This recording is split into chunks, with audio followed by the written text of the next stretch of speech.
welcome back. Tonight, I want to take you on a journey, but I promise you, where this story ends will make you think. It will surprise you, and perhaps before we begin, would you do me a favor? Quickly, in the comments, let me know where in the world you're listening from and what time it is for you. And a faint, Brittany tang from the Puget Sound that seeps into every alleyway. Each one a fragment of her solar world she was trying to create to escape the one she was living in. The weight had a name, Mia.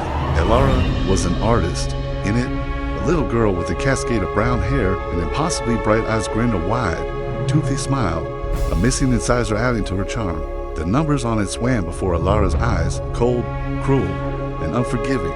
The figure was so obscenely large it felt like a typo, a death sentence for the fragile hope she was trying to keep alive. It looked like a private club, a gateway to another world. It promised curated connections, relationships beyond the material, where ambition meets patronage. But Elara knew what it was. It was a marketplace where young, beautiful, intelligent, but struggling women came to meet wealthy, powerful men. It was a transaction. And tonight, Elara felt she had nothing left to lose but her pride, and pride couldn't save Mia. But it was the final line of his bio that made her heart skip a beat. Generosity is the highest form of appreciation. It wasn't a crude pickup line. Elara, it read, a beautiful name, reminiscent of light. I was looking at the sketches on your profile. He had targeted her one remaining point of pride, her identity as an artist. You have a rare talent for capturing the melancholy in static objects. It's fascinating. I seek a symbiotic bond where both parties can flourish. We could have dinner at Canlis or anywhere you'd like. The initial stipend will be commensurate with the depth of the connection. He was intelligent, articulate, and seemed genuinely interested. Slowly, painstakingly, Elara's defenses began to lower. Maybe, she told herself, not everyone on this site was the same. Maybe this one was different. She was already working 2 jobs, one at a coffee shop and another at a bookstore, running on less than 4 hours of sleep a night. The number was so large Elara had to read it twice, convinced her sleep-deprived eyes were deceiving her. It was more than enough. It was enough to cover Mia's treatments, enough to allow her to quit her jobs and focus solely on her art. It was a lifeline. In her bio, she wrote about her passion for postmodernism, about her dreams. She didn't mention Mia. She didn't want pity. She wanted a solution Doc curated. His profile picture was a black and white shot of him in silhouette, standing before a vast window overlooking a glittering city skyline, a glass of wine in his hand. He wasn't smiling. His expression was one of thoughtful, intelligent melancholy.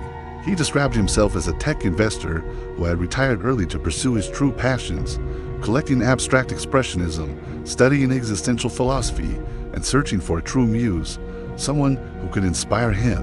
When she clicked the submit button, a wave of nausea rose in her throat. It felt like she had just signed a contract with the devil.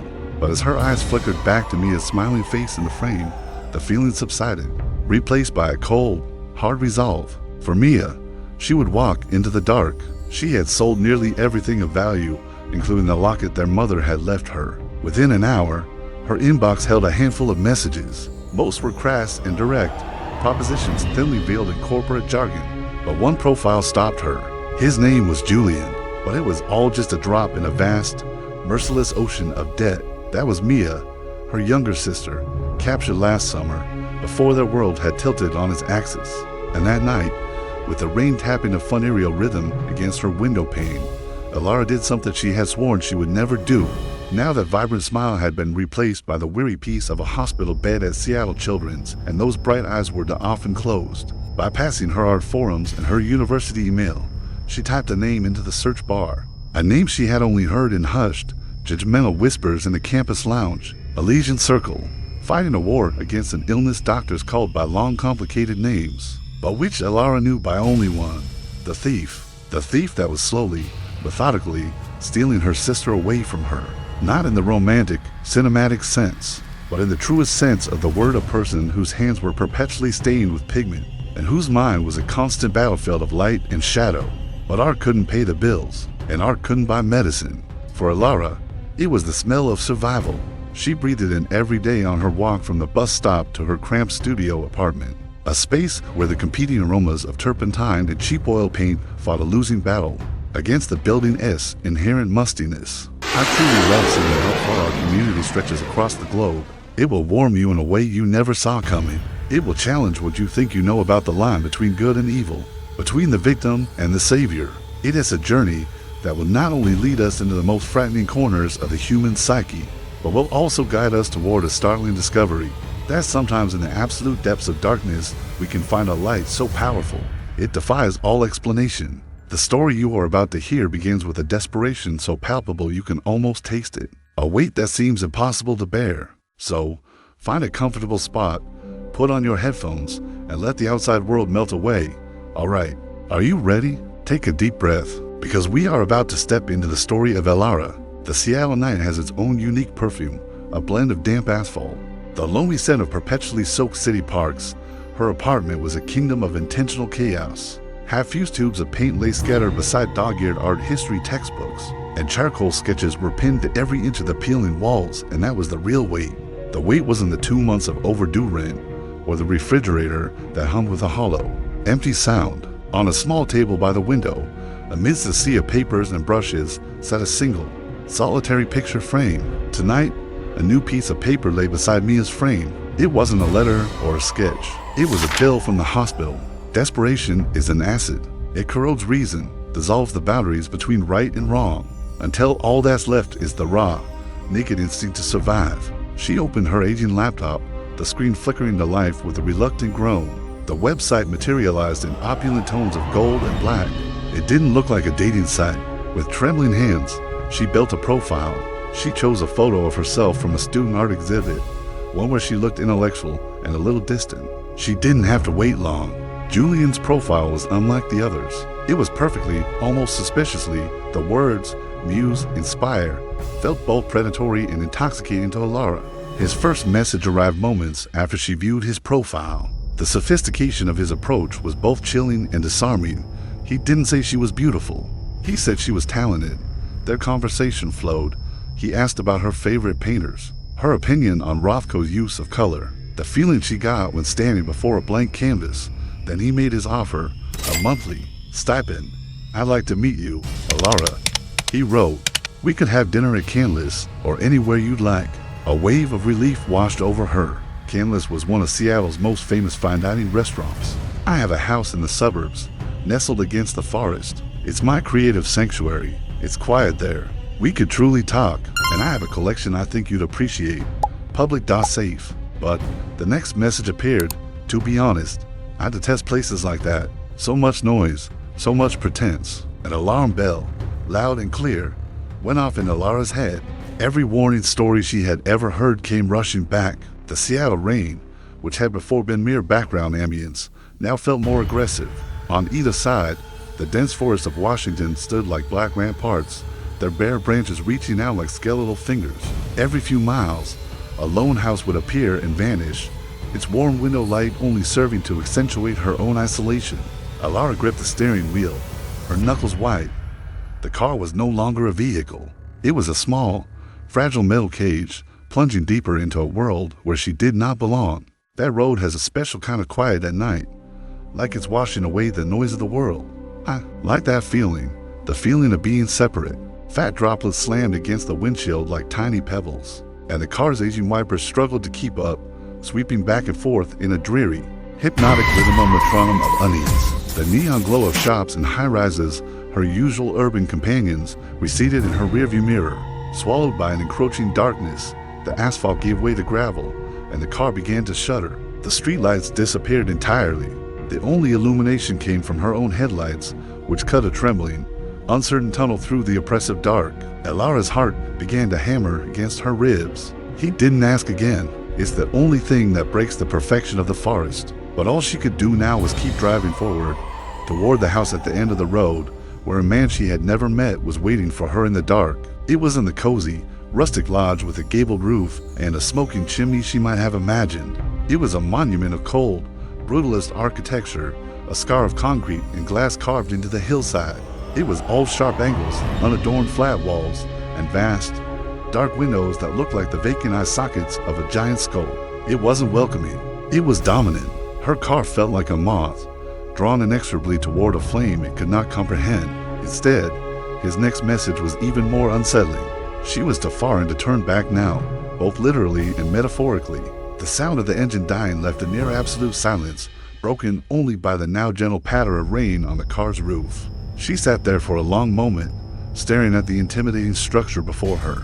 Not a single light was on inside, save for a small, cold downlight above the imposing, black metal front door. The advice of every friend, every article she'd ever read, screamed in her head, always let someone know where you're going. But she hadn't.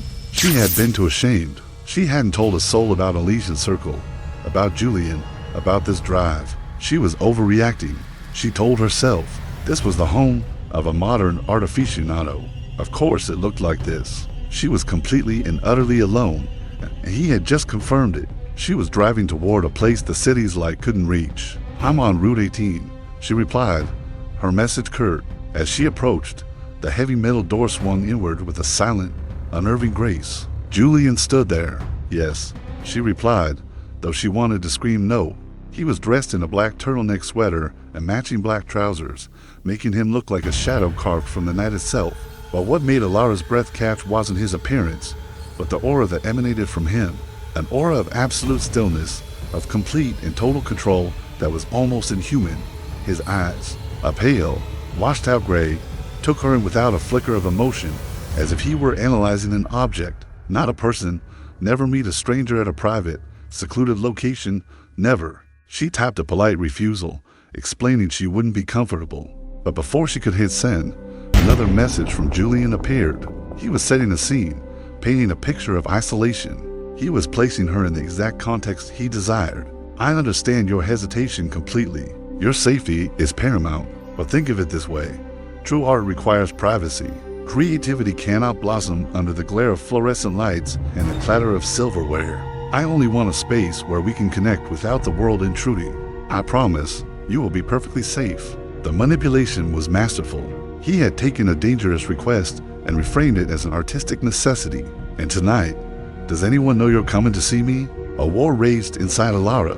Her intuition, a primal, animal thing, was screaming danger. But her logic, twisted and warped by desperation, was whispering other things. It whispered of hospital bills, of Mia's pale face, of this one single chance to save her. She looked again at the number he had offered. Then she looked at the photo of Mia. With a shuddering sigh that felt like a surrender, she deleted her refusal. "Okay," she typed. "Send me the address." As Elara's old Ford Fiesta chugged its way out of the familiar city grid, the night seemed to thicken. The freeway soon gave way to a two-lane state route. Her phone buzzed on the passenger seat. A message from Julian. "How is your journey, Elara? Is the road beautiful?" She glanced out the window. Beautiful? All she saw was an endless, inky blackness punctuated by ghostly trees. "Good," he responded instantly. His words sent a chill down her spine. He wasn't just asking for directions. Her phone's GPS instructed her to turn onto a smaller, unnamed road. Another message. "Do you live alone, Elara? I only ask because creative people often need their own space." The question, cloaked in a pretense of artistic curiosity, felt like a needle prick to her fear. "As do I," he wrote. There it was, the definitive question. Her silence was apparently answer enough. "You're almost here. You'll see my house at the end of the road. You can't miss it. Breaks the perfection." The phrase snagged in Elara's mind. A sense of profound wrongness washed over her. She had made a terrible, terrible mistake. Just as Julian had said, his house was impossible to miss. Elara parked her Fiesta on the gravel driveway. Taking a deep breath, the clean, post-rain scent of the forest filled her lungs, but it did nothing to calm the knot tightening in her stomach. She stepped out of the car. The gravel crunched under her boots, the sound seeming deafeningly loud in the stillness. He was taller than in his photos, and leaner. "Elara," he said, his voice a low, even baritone, devoid of any inflection. "Come in. Don't let the rain chill you." She crossed the threshold, and the door swung shut behind her with a soft but definitive click. The sound, as quiet as it was, echoed like the closing of a vault. Inside, the house was even colder than it looked from the outside. Polished concrete floors, stark white walls, and furniture so minimalist it was almost hostile. It was a gallery, or a stage, and Elara suddenly realized she was the only actor who didn't know the script. A single black leather sofa, a glass coffee table, and a few strangely designed chairs were scattered across a vast, open-plan space. Julian asked, his voice pulling her from her thoughts. He stood by an equally minimalist bar, on which sat a single bottle of red wine into crystal glasses, a 2005 Bordeaux. Elara felt she had to say something, anything, to break the suffocating tension. You see, Elara, I don't collect art in the traditional sense. I don't hang paintings on walls. I believe that true art isn't an object, it's an experience. It's a process. Sometimes, it's the breaking of something beautiful, just to see what happens next. He continued, his voice as steady as a hypnotist. Let's talk about you, Elara, about your art. What drives you to create? Is it beauty, or is it pain? Your art collection, where is it? She asked. I hope you approve. His words were vague, cryptic, but they planted a seed of specific, tangible fear. The play had begun. I think they're two sides of the same coin. There were no rugs, no curtains, no family photos. There was no sign of personal life, of warmth. But pain is often a more potent catalyst, isn't it? With a smooth motion, he pressed a spot on its surface. It's just so my advisor can be sure you're being treated well. He's a stickler for details. He likes to watch everything, every reaction. He calls it documenting the creative process. A small panel slid open, revealing a tiny, black, unblinking camera lens. The feeling of being watched she'd had since she arrived wasn't her imagination. It was real. She wasn't just alone with Julian. Elara repeated, the word catching in her throat like a shard of bone. Her entire body went rigid. This was something infinitely worse. It was organized, systematic, and pathologically cruel. He doesn't collect paintings. He collects moments. The moment a person realizes all hope is lost. The moment of surrender. Show us your desperation, scream, cry, beg. Show us who you really are when there is nothing left to lose. That is his art. And tonight, Elara, you are his canvas. My job is to break you, to see if you are worthy of becoming a new piece in his collection. The fog of confusion and fear began to dissipate, leaving behind a single, stark, cold truth. She hadn't just made a mistake. She had walked, willingly, into an elaborate and exquisitely constructed trap. She was on display, being observed by an unseen third party. Her fear was no longer a vague premonition. It had solidified into a silent, screaming panic, trapped in a house with no echo, under the watchful eye of a monster and his ghost. Our organization, the men you call sugar daddies, we have a certain philosophy. We believe that pain is the ultimate catalyst. That desperation is the purest form of inspiration. We're not interested in merely having a beautiful companion on our arm. We are interested in witnessing transformation. We want to see what a soul looks like as it breaks. Every question was a move in a game where only he knew the rules. Elara felt like a mouse in a maze, observed by an unseen scientist. This was a thinly veiled threat. He wasn't just talking about art. He was talking about her. Instinctively, Elara took one back, her spine hitting the cold, unyielding metal of the front door. There was nowhere left to run. The greatest masterpieces in history were born from loss, from desperation. Wouldn't you agree? Precisely. Did you think a sum of money that large would come without strings, Elara? The Elysian Circle is not a charity. It is a stage. And people like me, we are the directors. We scout for exceptional talent. The air smelled of clean, a faint, chemical, antiseptic odor, like a laboratory or a morgue. I think perhaps I should go, she said, her voice trembling. This wasn't a home. The truth was, she thought of it every single day. Think of what you could create if you were truly pushed to your limits. When all hope is gone, when every comfort is stripped away, that is when the true artist is revealed. The pain of watching Mia fade was what drove her to paint with the most frantic urgency. Can I get you something to drink? Yes, thank you. Elara managed, her own voice, sounding small and foreign in the echoing space. He poured the wine with a deliberate, unhurried grace, his movements precise and calculated. As he handed her the glass, their fingers nearly brushed. His skin looked pale, almost translucent, under the room's dim, yellow light. Julian didn't sit next to her. He took one of the chairs opposite, placing her in a position that felt uncomfortably like an interrogation. He took a sip of his wine, his gray eyes never leaving her. She realized then that the entire vast space was lit by only a few uplights from the floor, casting long, grotesque shadows that made everything seem distorted. Please, sit. He motioned toward the sofa. She perched on the edge of the cushion, the cold leather seeping through her jeans. She felt small and exposed. The silence stretched on, thick and heavy. A faint smile touched Julian's lips, but it didn't reach his eyes. An excellent question. He paused, letting his words hang in the air. A shiver traced its way down Elara's spine. Julian seemed to savor her discomfort. "Both," she replied, trying to keep her voice steady. "Profound," he said, though his tone was laced with something that sounded like mockery. He was leading her. I've never thought of it that way," she lied. "Then think about it now," Julian said, leaning forward slightly. The air in the room seemed to thicken, making it hard to breathe. This wasn't a conversation about art. Elara set her wine glass down on the coffee table, the dark red liquid sloshing like blood. "Oh, not so soon," Julian said, his smile now looking distinctly predatory. "The evening is just beginning." He stood and walked toward a blank wall. "Don't worry," Julian said, without turning to look at her. Elara's heart stopped. "An audition?" Julian nodded, his expression now completely neutral, like a clinician observing a specimen. He took a step closer. "You see," he continued, his level voice now sounding like a razor blade scraping across glass. Every word was a hammer blow to Elara's comprehension. "This wasn't just a date gone wrong. This wasn't a simple sexual predator. And my advisor," Julian glanced toward the hidden camera lens, "he is the greatest patron of all." He paused, his gray eyes boring into hers, searching for the first signs of collapse. "So, show us, Elara." A dead silence filled the room. Elara could hear the frantic drumming of her own heart, the rush of blood in her ears. Her fear was so immense, so all-consuming, that it pushed past the boundaries of panic and became something else entirely. A terrifying, crystalline clarity. In its place, another image rose in her mind, painfully sharp, Mia's face, asleep on an oversized hospital pillow, her small chest rising and falling with each shallow breath. That image, the image of unconditional love and fragile life, became an anchor for her spinning mind. In that moment, the image of Julian and his cold, sterile house faded. It didn't extinguish her fear. It transmuted it. It turned fear into fuel. Her brown eyes were no longer filled with fear. They were blazing.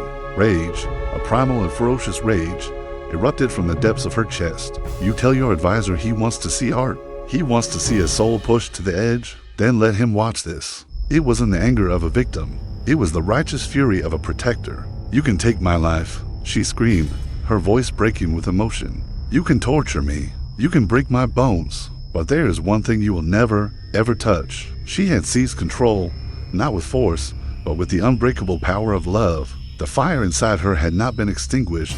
It had erupted into a conflagration, and its light seemed to scorch the very shadows around them.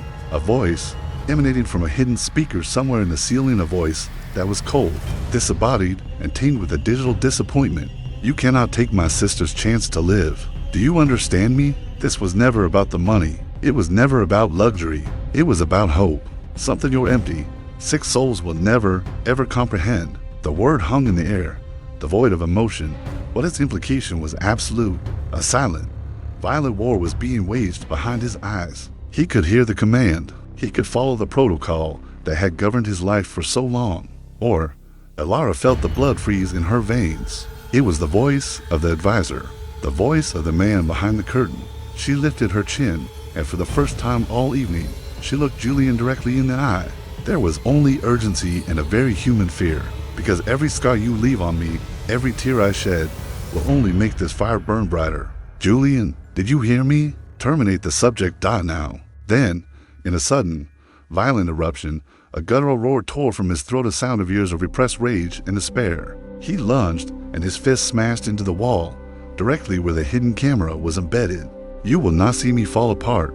You will only see the strength of someone with nothing left to lose and everything to protect. You want to see desperation? Because tonight," he said, his voice barely a whisper, "you reminded me what my own fire looked like before they put it out." He grabbed one of the heavy designer chairs, hoisting it like a weapon. That act, an act of desperate, final redemption, was the last thing Elara saw before she turned and fled into the darkness. "Now, go." In its place, for the first time, Elara saw something else flicker in his gray eyes. Julian shouted, shaking her, "The woods. Run into the woods. Don't take the road. I'll buy you time." This time, the grip wasn't one of control, but a desperate propulsion. "Run." He yelled. "The back door. Get out of here." A flash of confusion, a shadow of pain, a faint, ghostly reflection of the man he might have been before the monster took over.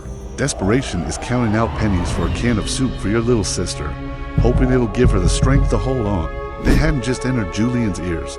They had pierced through the cold, practiced shell he had worn for years and struck something deep inside, something he himself had long forgotten.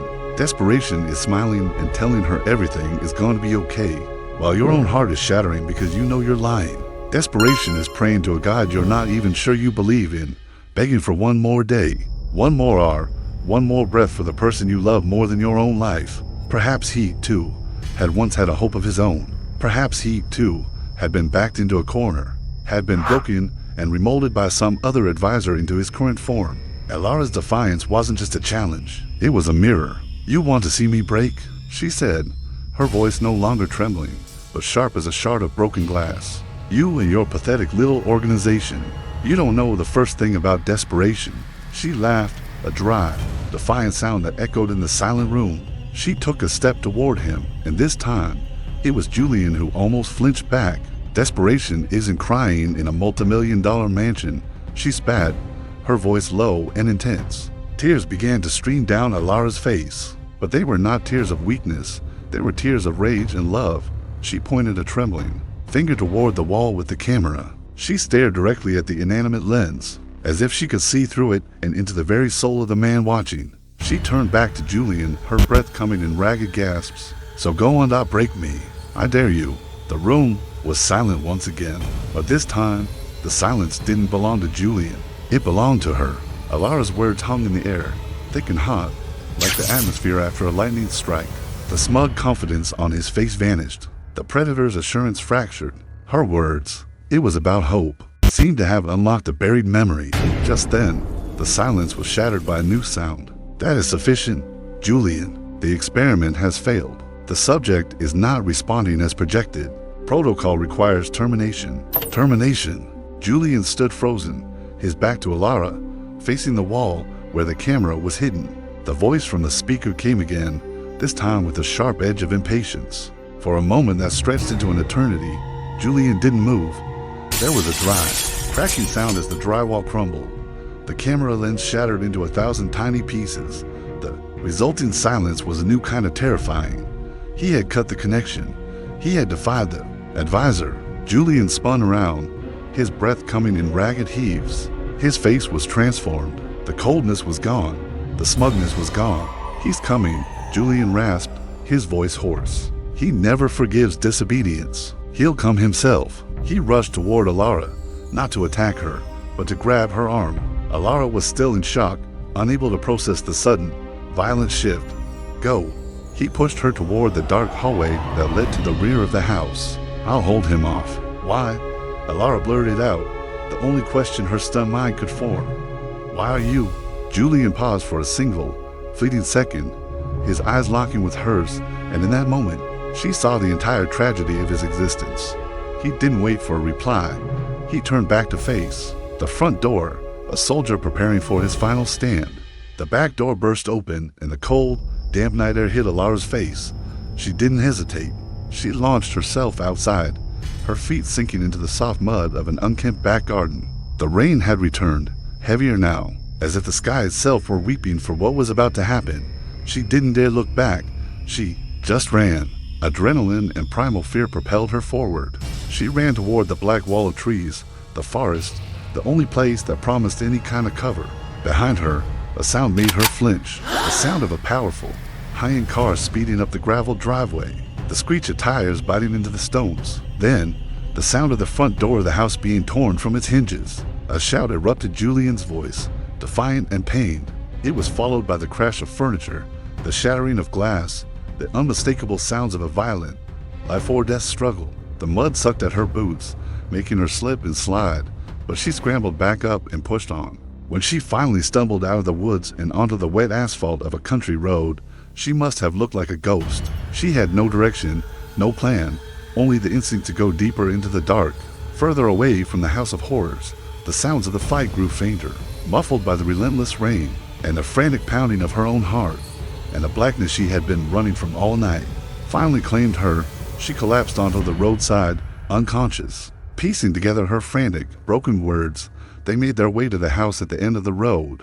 Julian had vanished, a ghost dissolving back into the night he once ruled. Julian's sacrifice would mean nothing if she were caught. She ran for herself. She ran for Mia. There was no evidence, no suspects other than the name Julian, which was almost certainly an alias. Her story sounded fantastical, like the plot of a horror movie, but the cuts and bruises on her body were real. The terror in her eyes was real. She returned to her apartment, where the smell of oil paint now seemed impossibly innocent. She would sit for hours, staring at a blank canvas, unable to paint. Her hands still trembled. It was enough to cover the entire cost of Mia's transplant surgery, enough to cover all medical expenses for years to come, enough for her to buy a small house, build a studio, and never have to worry about money again. The weight of Mia's illness returned, heavier than ever, now compounded by the weight of her trauma. She felt she had failed. Live a life worthy of us both. As she ran for the man she left behind, the man who had chosen to face his own demons so that she could be free from an unknown, untraceable number. He hadn't just saved her life that night. He had used his own disappearance, perhaps his own life, to give her the one gift he himself had been denied: freedom and a future. He had given me a chance to live. She glanced at it listlessly. It was a notification from her banking app. A new dawn was breaking. The front door was split out. The interior was a wreck of overturned furniture and shattered glass. Clear evidence of a horrific struggle. If Elara's story has touched you, if it has made you think, please leave a comment below. And if you wish to continue joining our channel on these journeys into the hidden corners of the human experience, don't forget to subscribe and turn on notifications, because there are so many more stories waiting to be told. Have a peaceful night. But for Elara and Mia, it was a beginning purchased at an impossible price, born from the very deepest pit of darkness. It's a reminder that sometimes an act of redemption can come from the most unlikely of places, and that courage, fueled by love, has the power to illuminate even the most lightless of souls. Tears of relief, of gratitude, and of a profound sadness for a lost soul. But there was no one there. No Julian, no advisor, no bodies dotted road. Elara bit her lip to keep from screaming. Tears mixed with the rain on her cheeks. She had to keep running. She plunged into the tree line. Branches clawed at her face and arms, but she didn't feel the pain. Finally, her legs giving out from exhaustion, she tripped over a gnarled root and tumbled down a small embankment, rolling to a stop in a bed of damp, decaying leaves. She lay there, gasping for air, her body screaming in protest, her clothes torn and caked in mud. She had no idea how long she ran. Time ceased to have meaning. Through the trees, in the distance, she could see the flicker of headlights. Summoning her last ounce of strength, she crawled toward the light. A pickup truck was approaching. The driver, a middle-aged man with a kind face, saw her and slammed on his brakes, his expression a mixture of shock and alarm. Elara raised a weak hand, and then, her world tilted, the edges of her vision going dark. When the police arrived, they found a shivering, incoherent Elara wrapped in the truck driver's blanket. But when they got there, the house was silent. The house was eerily clean. It was as if someone had meticulously wiped away every trace of evidence, leaving only the chaos as a silent warning. In the days that followed, Elara's world was a blur of police interviews, nightmares, and a strange, hollow emptiness. The case became a local mystery. She had nearly given up hope. Then, one afternoon, as she sat by Mia's bedside, holding her sister's small hand in hers, her phone vibrated. She was about to ignore it, assuming it was just another low balance warning, but something made her open it. The screen loaded, and Elara's breath caught in her throat. A deposit had just been made into her account, an anonymous wire transfer. The number, it wasn't just large, it was life-altering. It had 6 zeros. She stared at the screen, rubbing her eyes, thinking she was hallucinating. But the number remained, solid and undeniable. A moment later, a text message appeared. It contained only a single sentence: "For the fires that should never be put out." Elara began to sob, not tears of fear or pain. She knew who it was from Julian. Somehow, before he disappeared, he had found a way to make his final amends. Elara looked out the hospital window. For the first time in months, the gray Seattle clouds seemed to be parting, revealing faint, golden streaks of sun. And that is where our story ends. Thank you for listening. This story shows us that the line between light and shadow is sometimes paper thin, and that a single act of compassion can change everything.